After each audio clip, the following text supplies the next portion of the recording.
আমরা আইন শৃঙ্খলা রক্ষাকারী বাহিনীর সকল সদস্য এবং র্যাব তো অবশ্যই আমরা কাজ করে যাচ্ছি এবং আমরা আশাবাদী যে আমরা এই সময়ের মধ্যে সুন্দর একটি পরিবেশ তৈরি করতে পারব।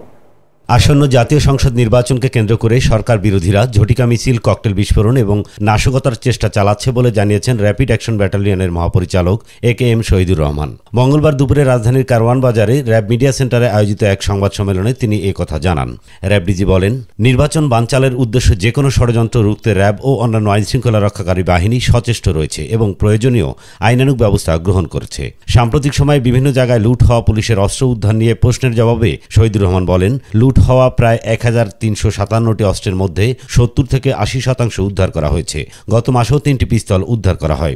আমাদের অভিযান অব্যাহত আছে। আশা করছি জাতীয় নির্বাচনের আগেই বাকি অস্ত্রগুলো উদ্ধার করা সম্ভব হবে। র্যাব ডিজি বলেন, প্রায় 300 টহল পার্টির মাধ্যমে এই নিরাপত্তাটা আমরা আমাদের তরফ থেকে কাজ করে যাচ্ছি। পাশাপাশি সশস্ত্র বাহিনী, Bangladesh police, BGB, Ansar, coast guard এরা সবাই কাজ করে যাচ্ছে।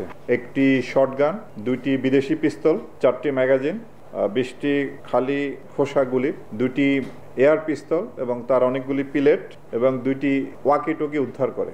খাগড়াছড়িতে সম্প্রতি ধর্ষণের ঘটনায় সৃষ্ট অস্থিরতা প্রসঙ্গে তিনি জানান, অভিযুক্তকে দ্রুত গ্রেপ্তার করা হলেও পরিস্থিতিকে রাজনৈতিকভাবে বড় আকার দেওয়ার চেষ্টা করা হয়েছে।